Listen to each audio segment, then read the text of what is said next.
Andy, could I ask you just to say a few words about yourself? Sure. Hi, everybody. My name's Andy Riemer. Pronouns today are he, him, his. I am a social impact consultant who has had a very scenic route to get to where I am today. I started off playing professional soccer, football over in Europe, came back, studied masculinity in a counseling lab, then was in the various different nonprofit spaces in education, went to grad school, went more into the human development and psychology route, which allowed me to get into mental health and entrepreneurship. Then have been working in the corporate space for the past few years, really thinking through what does the corporate, nonprofit, and public spaces need to do in order to create a transformational, equitable world moving forward. So really excited to be here today and excited to learn from all of these amazing speakers that you put together, Richard. Thank you. Kindred spirits, Andy. You're very welcome. Helen, welcome.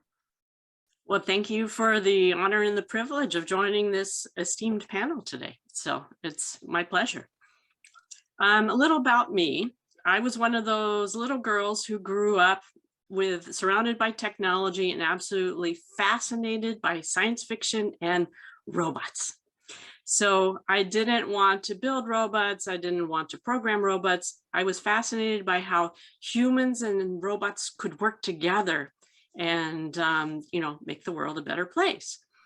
So I've had a long career doing different things. I spent 20+ years as a consultant and direct employee of Intel and had the fabulous opportunity to design, build, and start up highly automated factories, and also to work with older factories that are approaching the end of their useful life. And what do you do with the building, the equipment, and especially the people as they're disrupted by the more automated world that is, that they need to adapt to.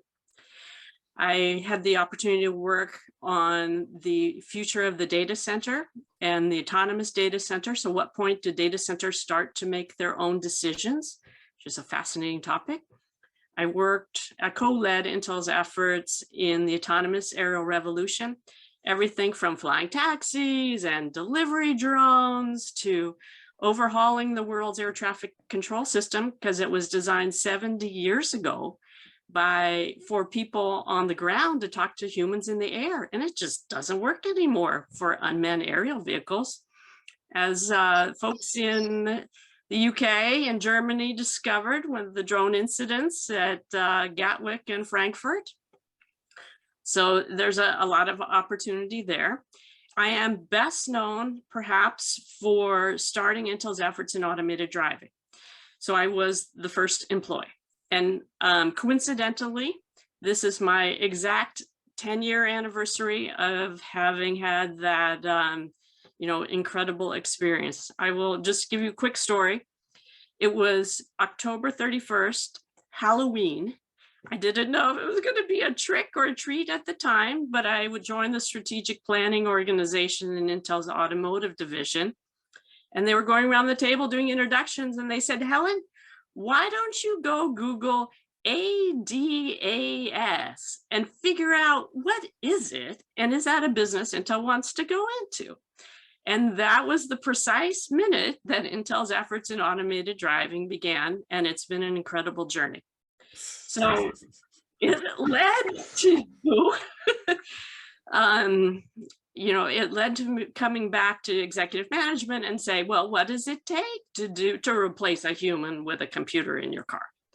So, and, what is the opportunity? It is phenomenal opportunity. I came back with an enthusiastic thumbs up. And then, but there were going to be a lot of challenges, because what can go wrong with a computer driving your car?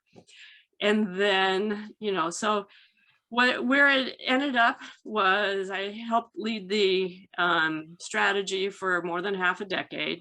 And it resulted in Intel acquiring the world leader in ADAS, which was Mobileye, for $15 billion. And now it's $1 billion a year business. And it's, making our world safer and making driving more enjoyable. So it's, a fabulous adventure. I retired from Intel in early 2020, just before the pandemic hit. You know, it actually turned out to be perfect timing.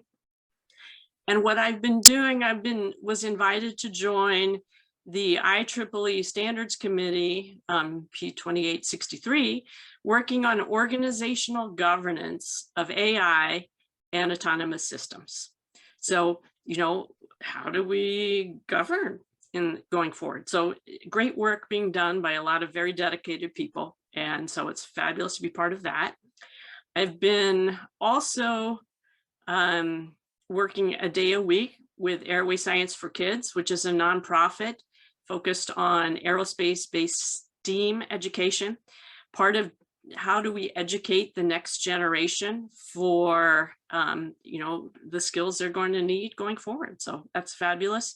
And then I am starting on content creation, a series of articles and nonfiction books about the future of humans and autonomous systems, with an intent of how to make the future more cool and less creepy. Okay, so that's a little about me, and I'm delighted to be here today. Wonderful. It's always been my strategy, Helen, be more cool and less creepy.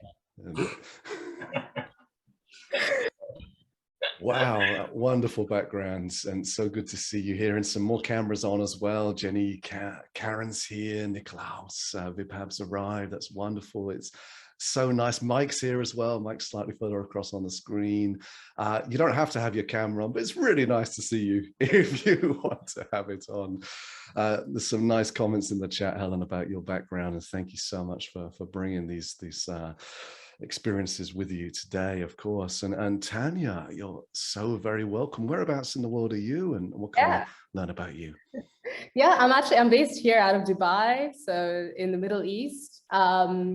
I also kind of followed a nonlinear path to where I am right now. I studied in Boston. That's where I was like head set on going into law school, but somewhere along the line, I decided to change career paths. I decided to go down work in technology, and it was really Ray Kurzweil who I read that influenced a lot of how I think about the future of work, future jobs, future skill sets. And that kind of led me to work at VMware, where I lead large-scale digital transformation projects for customers moving to the cloud. But I'm very much not bound to a single employer. I realized a long time ago that doesn't work for me. And so I do a lot of things outside of that. And one of the things, to go to what Helen was saying, was that I work in educational reform with an organization called All Academy. I lead their partnerships, and we run programs, especially to equip future generations with the right skills, values, and mindsets to not only survive, but to thrive in a post-AI, post-automation world. So we're teaching them things like critical thinking, scientific literacy, how to use the scientific method, how to use existing exponential technologies to solve global grand challenges. And I'm very passionate about that particular thing, so I'm excited to talk about it. And I do a lot of, here in the Middle East, just a lot of speaking, writing. I'm the author of the upcoming book, which is currently with my employer, and it will be out soon. It's very much dedicated towards a younger audience, to kind of get them thinking about, you know, what the practical, existential, and ethical implications of artificial intelligence is on society. So by no means am I an expert, but really I just want to kind of push the conversation forward and get the ball rolling. We're anti-expert, Tanya. Good, me too. The world moves too fast, and Jack Ma says there's only experts of yesterday. You are very, very welcome, and congratulations on the new book that's on the way. I look forward to grabbing a copy and sharing that out with the network and the community, who I'm sure would love to take a look, particularly our younger members. Jassal, since you're kind of world famous now, you ought to give yourself an introduction as well. Not world famous really, but yes, I think MKAI has helped me grow a lot, so I'm really thankful about that. So I think my journey has been, I would call it a journey, started, accompanying Richard to, do some events and then some moderation, and then moved on to being the speaker relationship manager for MKAI.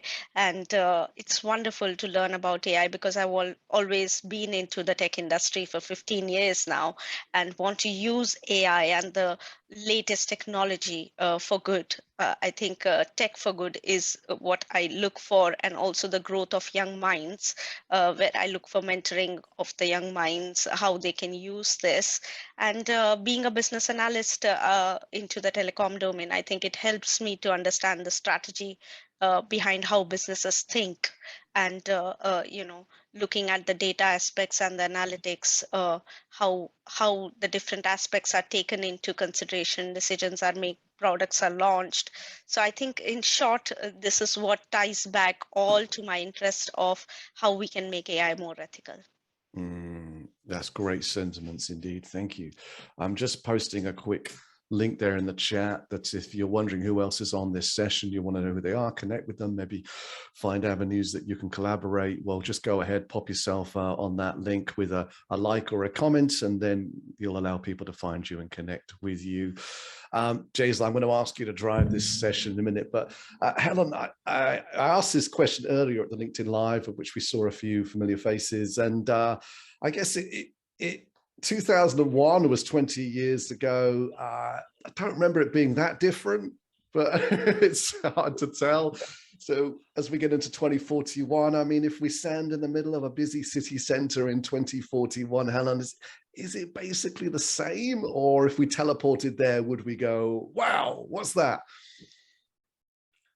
I'm hoping for a little more wow. So I think we're entering the autonomous age, and the concepts way back in the Jetsons cartoon, I think will be part of the landscape at that point. So I think we will see vertiports with flying taxis and aerial ride sharing. And I think we will see wide equivalent of what we now call sidewalks, which will have humans and robots, moving back and forth together. It's kind of like that whole, kind of the delivery bots, and then how all this is going to work, and it will just transform our world. So if we think about what the different technologies are and how they can all come together, it will just transform. So say you're at a vertiport, or say you're talking to your essentially Dick Tracy wristwatch, basically, and you decide, I'm in San Francisco, I want to be in San Jose in 30 minutes. Okay, now those of you who've ever tried to make that journey know that it takes much longer than that today. And what you basically say that's what you want to do, and it basically says, okay, your robotaxi will pick you up at this point in time. It's going to take you to the vertiport. You're all pre-cleared and ready to go. And then you can decide what kind of journey you want. Do you want to do sightseeing? Do you want meditation? Do you want entertainment? Do you want to Skype with your grandmother? Whatever it is, or help your kid with homework while you're on your journey. And then you will kind of seamlessly get where you want to go. And you can even understand who's going to be in your meeting and learn more about what they were doing last weekend, or what they love to do and what their passion is, so you can have more of a human connection. And, I think it's just going to be fabulous. Should we finish there so that we end on a high note? And just thanks everybody for coming.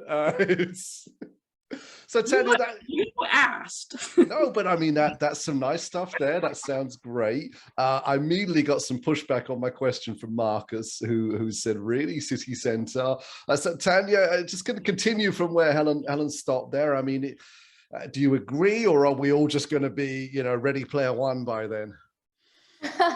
You know what, I completely agree. I mean, I've been thinking about this for a long time now, but I think one of the most amazing benefits of having this like smart, autonomously driven city is that we're all going to be so much more relaxed. We'll have so much more time to do the things that we want to do. And I think one of the things that's going to surprise us is going to be the sound of the city. I mean, if anyone's ever test driven a Tesla, then they'll know that the sound on the roads, the idea of having smart driven traffic or directed traffic that doesn't encourage people to constantly be honking might actually be really revolutionary for our peace of mind. So I'm more on the optimistic side, but I obviously optimistic with caution, right? I'm optimistic not just to be optimistic, but based on what I think is a scientific, evidence-based evolution of the technology. And Andy, who is this this vision meant for? Who's included in this?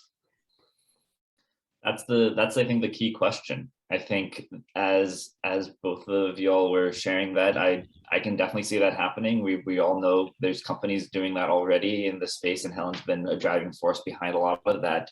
And I wonder how that might be continuing to hide discomforts from folks that don't want to feel discomfort or have the privilege to not feel discomfort fiscally or what have you, have the privilege to not feel that discomfort. I think a lot of the Brian Stevenson quote that I'm going to kind of butcher here, but it is about proximity to trauma.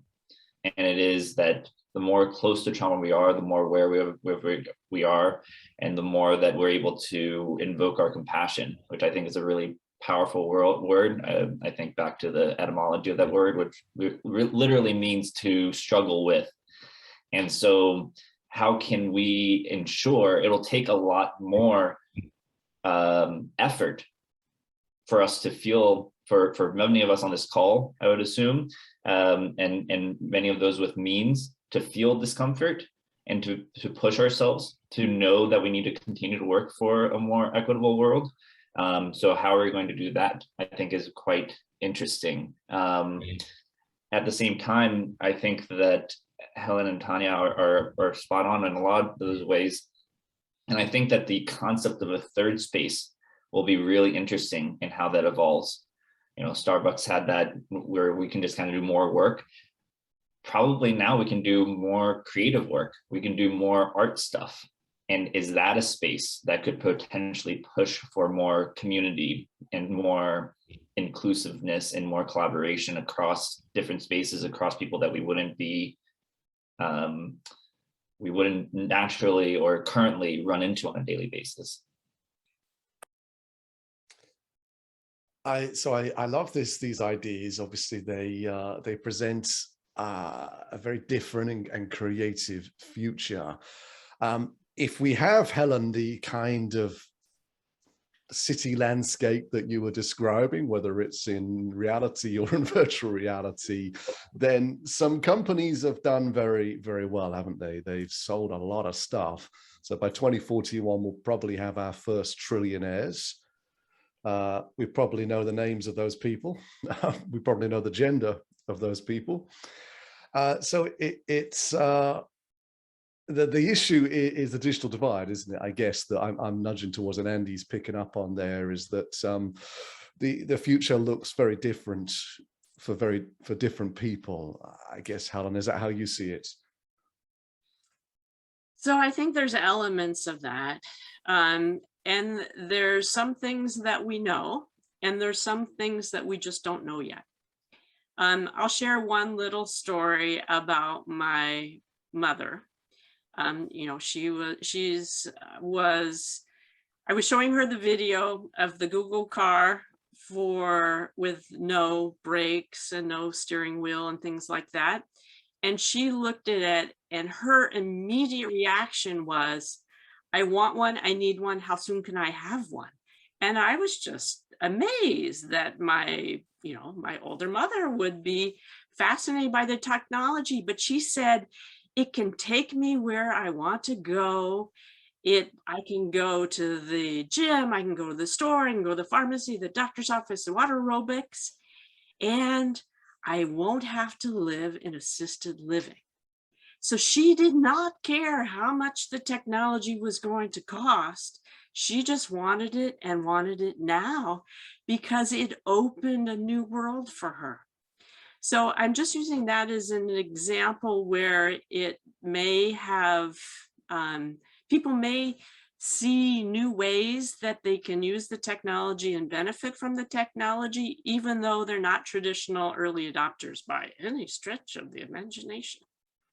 So that's a bit of an example, but I agree that there's some fascinating challenges ahead with the digital divide.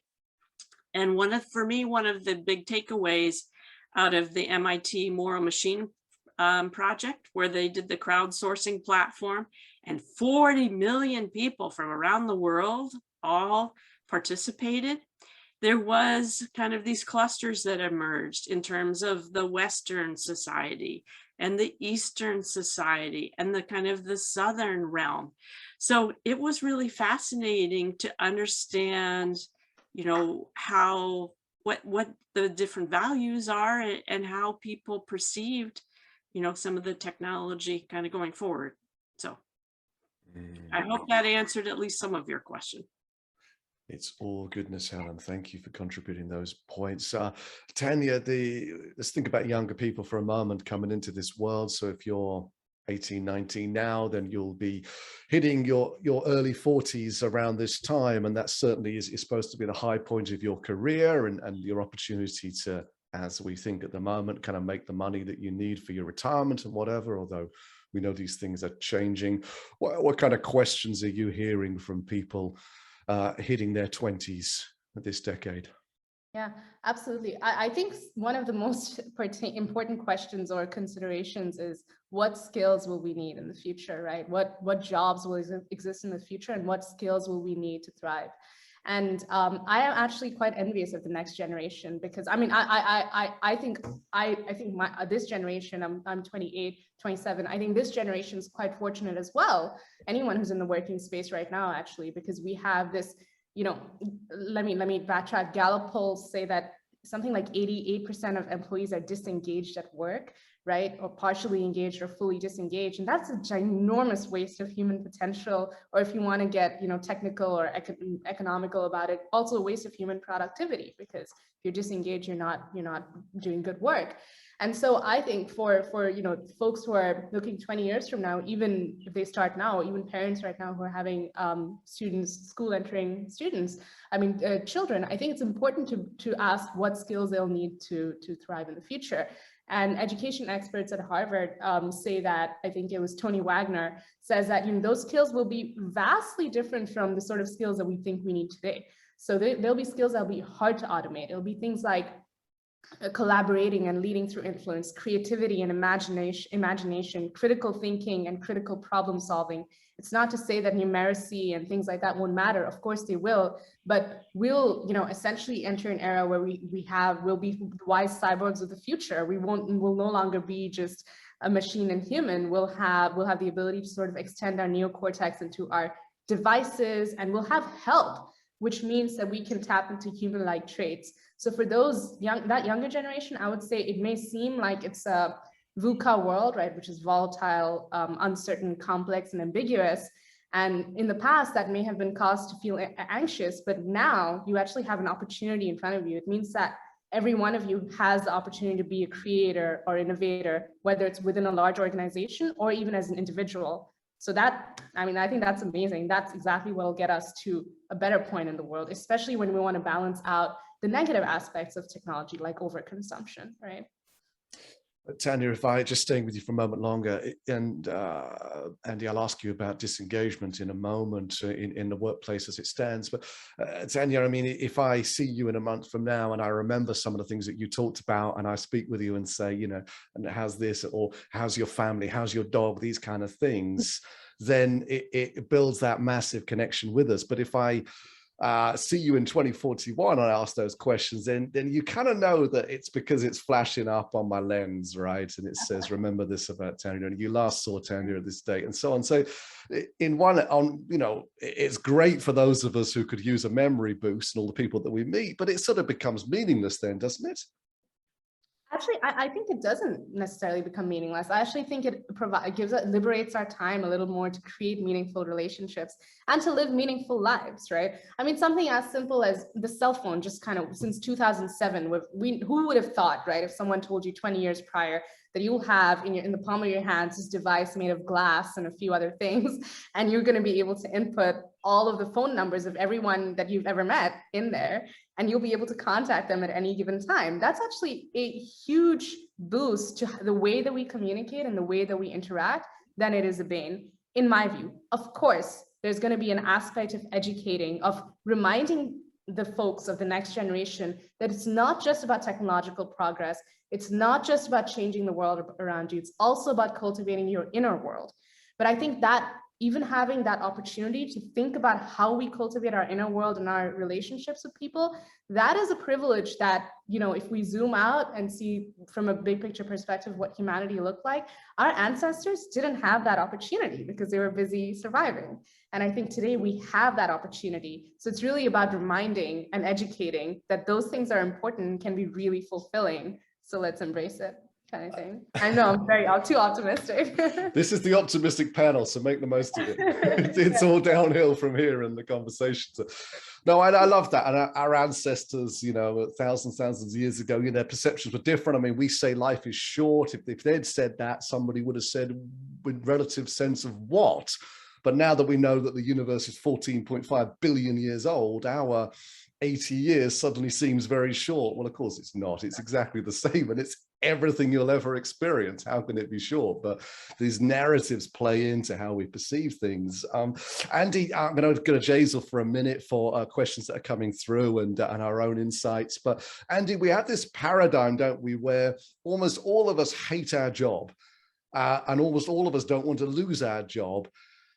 Partly because we think it's our means to survival, but also because we kind of feel it gives us meaning. And it does, because, you know, being unemployed is not a fun thing. And you can feel very, you can feel worthless, you know, without a job. And then you get up and you do your 9 to 5 and you feel that you've got a purpose. So where are we trapped in this sort of, we don't want the job, we do want the job, we get meaning from the job? What does that look like? Well, I think you hit it spot on. What it looks like right now is disengagement. It looks like anxiety. It looks like the mental health crisis that we're in. It looks like a lot of people switching job careers that can to places where they want to feel more passion about their job. I think that moving forward, as we get to the places where Helen and Tanya are talking about, humans will have the ability to really thrive, to really feel fulfillment in ways that we may not have had before because of these technological advancements, because of more time, because of the calmness. I would also say that we don't really have to look that far back. We can look right now at their present day to folks struggling with poverty, with houselessness, who are not able to think outside of their daily means, out of their ways to just get the next food, which is more stress, which is not able to think about the future, which is not able to think about their own well-being sometimes when they have to take care of other people in their community and the family. And so I think that comes back to where we started that question that you posed, Richard, which is around that digital divide. As there becomes more efforts to make life better and to make life easier for us to, so that we can start building beyond the kind of adolescent years that we're in, as you said at the beginning of this conversation, Richard. Who is involved in that, and how do we ensure that that can be done in a way where everybody is lifted up? I'm not sure. I am worried that in 20 years from now, in these cities, we're going to have large amounts of houselessness, or large amounts of housing where there isn't these technological advancements that have to be on a separate grid. We see that right now in many major cities around the world, and it will take immense amount of human effort, again coming back to my first point, of putting people in power in discomfort to move this forward in a way that truly thinks about everybody in this inclusive way. And I think that will be the major struggle over the next 20 years. Won't be necessarily, we have amazing people working on the kind of really cool future tech. The hard part is going to be, how do we get everybody else involved in this discussion and in this creation and in this adoption? to Jassal in 1 second. Andy, just a bit of a left field question on that. When you think about the future, do you see population apocalypse aside, do you see population just literally going up, or do you think we've got a bell shape? I don't know. That is something that I think that it seems like the way that we're going, population is going to continue to increase, because even though it's steadying off in certain parts of the world, I think that there are other parts of the world that will continue to see an increase in population. Probably won't be as steep as we've seen it in before, but I don't think that there's a bell curve coming. I think we're going to have to get really creative on how we think about housing and living. I think there were some points that made in the chat as well around city centers. I mean, right now they're on the coasts in many of these countries, and are we going to have some of those coasts in 20 years? I'm not sure. Are we going to need to populate outwards into more rural areas? Definitely, we're seeing that in nearly every single country, but that then takes up farmland, that then takes up other resources. And so I think we're going to have to get really creative about housing and underground housing, more communal living, things like that will be quite interesting as we think about the population increase, let alone the food and the healthcare that we need to provide to all of these people, which AI has the answers for in many ways. But again, how do we ensure that that is done equitably to everybody? We'll see. Thank you so much. Jassal, with you. Yeah, absolutely. I think I loved all the points that have been made by all the speakers here. So coming back to multiple points that I've been listening, the point that was made that it's a VUCA world, and everybody knows that we call it as a digital disruption, really, rather than a transformation, we call it the disruption. And we need to know that what would be happening to the low-skilled people in 20 years' time, and how can we help them? Because Tanya really raised the question about skills and how we are going to tame those young minds. What are we looking at? Are we really looking at not just the digital divide, but also the skill gap? Yeah, and what is going to be needed in order to overcome that, because that is one thing which pulls people back when we talk about AI, and they think that it's not a good technology because it may take their jobs away. So I would like to hear from all the speakers about this, starting with you, Tanya. Actually, I think I'd like to hear from Helen first, if that's okay, because I'm really Sure, absolutely. Helen, if you would like to add about the question that we have from the audience, and I have the same feeling as well. So there's massive disruption coming. We have entered the autonomous age. So it's the fourth essentially revolution, if you will. First was steam and water powered, second was electricity, the third was the computer age, and now we're clearly in the age of AI and autonomous systems.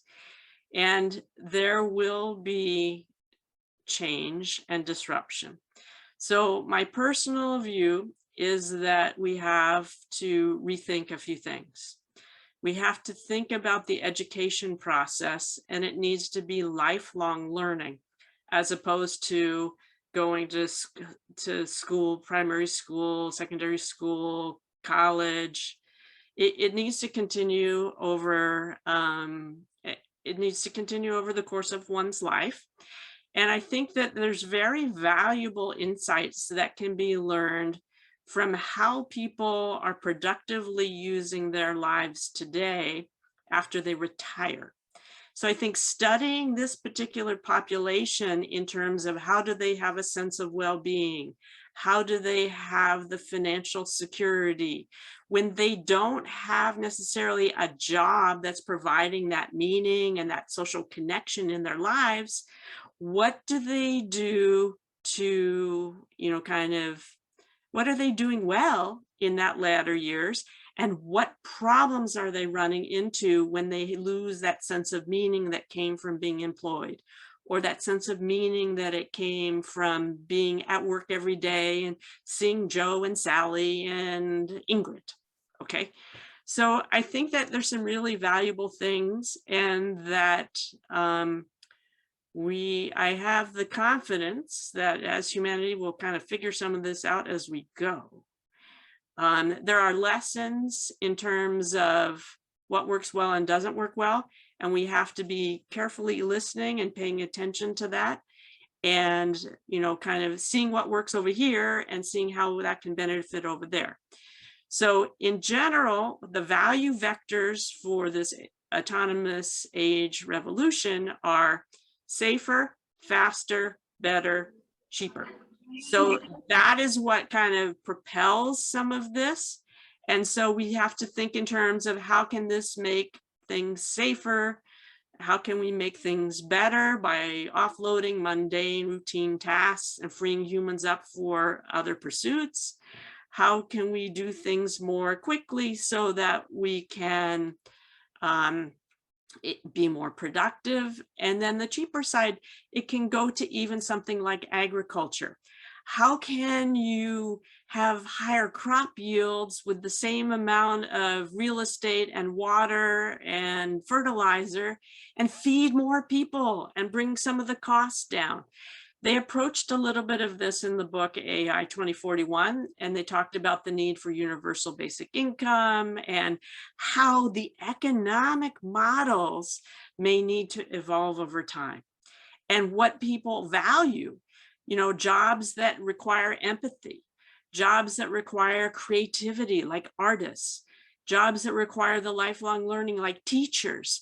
So some of these professions today that perhaps are less valued by society will grow in importance and value. And I will get off the soapbox now.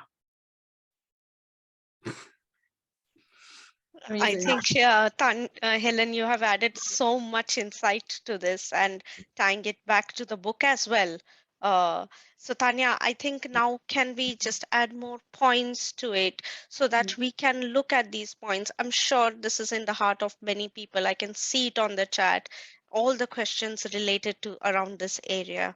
Yeah. I mean, yeah, and it should be because it directly impacts all of us, right? And I think the question, I mean, Helen pointed out, the reason I wanted her to talk was because I thought she would point out a lot of she would, you know, cover the whole breadth of it. And I think something to consider now is, you know, who does the onus fall on, right? Whose responsibility is it to help us with those short-term goals? Now, again, I always say this, it's important to take a cosmic perspective. So zoom out and see it from a big picture perspective.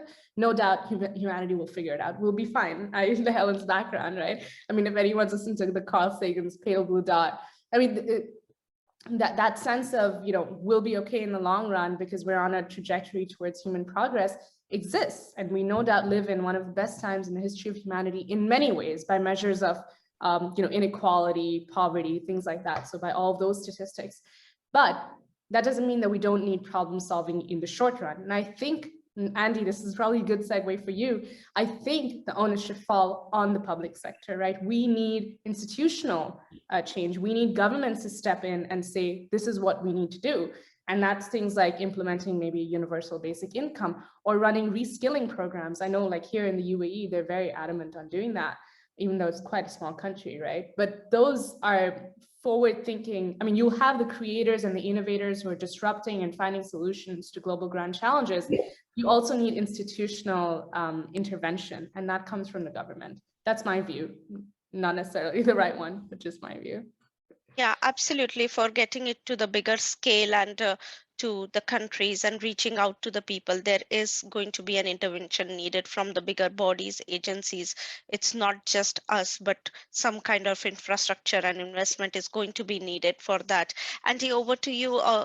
Would you like to add some more thoughts how we can expand on this and reach out to people's hearts, I think?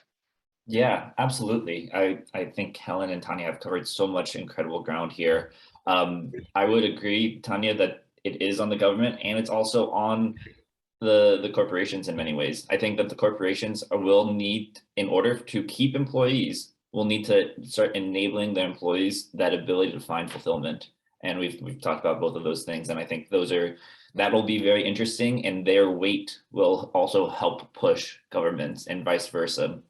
I think that, so my third job, like third career path, was in the nonprofit space in education in social emotional learning. And so I think that is really key that Tanya and Helen touched upon there, of what are the skill sets needed moving forward when we don't know what probably 50% of jobs will look like 20 years from now.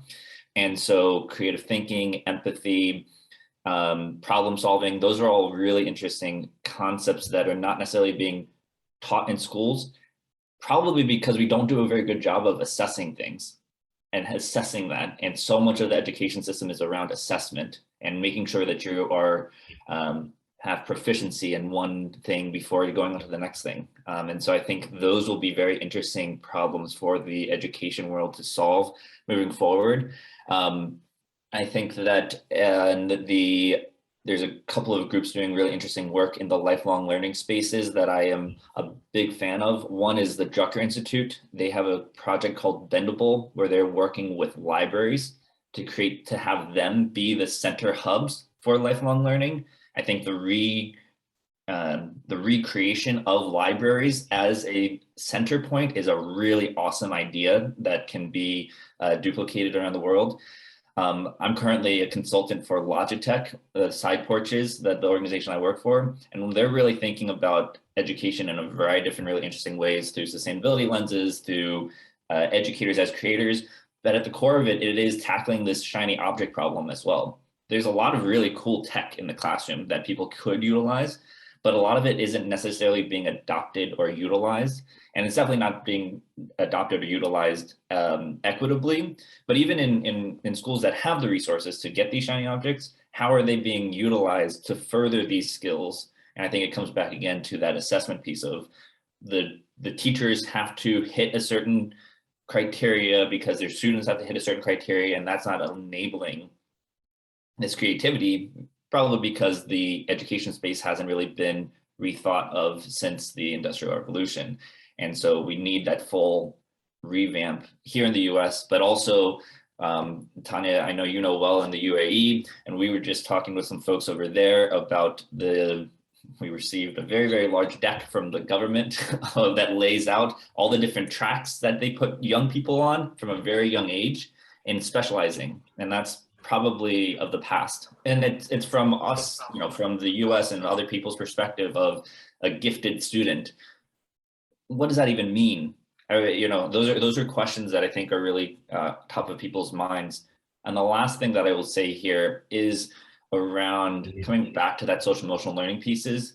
Project Healthy Minds, which is a nonprofit here in the US, just did a really, really big study of millennials and Gen Zers, of what kind of the current state of mental health. Not a lot of surprising things out there. People are anxious, people are stressed. People are stressed about work and finances most of all, but they're also really stressed about socialization.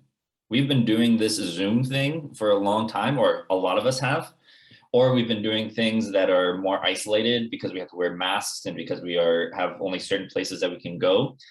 What happens when I say when, hopefully when, it's not if, we're out of a pandemic long enough before the next one comes that we can start having these conversations again? What does socialization look like? I mean, in the few group settings that I've been in, it's been kind of shocking. Lower attention spans, but also lower fuses to kind of like then starting blaming or starting to get very upset about things when things don't go your particular way. So I think that socialization piece will need to come back as well. And again, that's where, what is school? What are we learning in school? How can we create those lifelong learning pieces throughout our world, potentially through video games, through museums, through experiences? Those are things that will be constantly upcoming. So I think learning experiences and using technology for it with the right intent and the right data or quality data would be the key, because we are touching the lives of people, and this is going to be guiding them all through their lives and their careers, what they learn. And if corporates are able to invest in that, then it would actually bring in, wherever there is a slow development or resources aren't available, it would grow those areas, I would believe. So I think we have to take a step back and look at the intent that technology will have to take, rather than just going on building more and more automation and technology. So stepping back on that, Richard, I would like you to add a few points, and then we can think over to move on and bring in more of our speakers in. Yeah, unfortunately, Jason always thinks I have something clever to say at points like this, and I always think I always have fear of God put in me when she does that. But Andy, there's a chapter in the book actually that proposes that the pandemic doesn't finish. So that's quite interesting that you mentioned that. That was the most scary thing in the whole book for me. I'm like, oh man, what do you mean 20 years from now we still have to deal with this? Okay, for me that was horrifying. That's not great. It's true. It's true.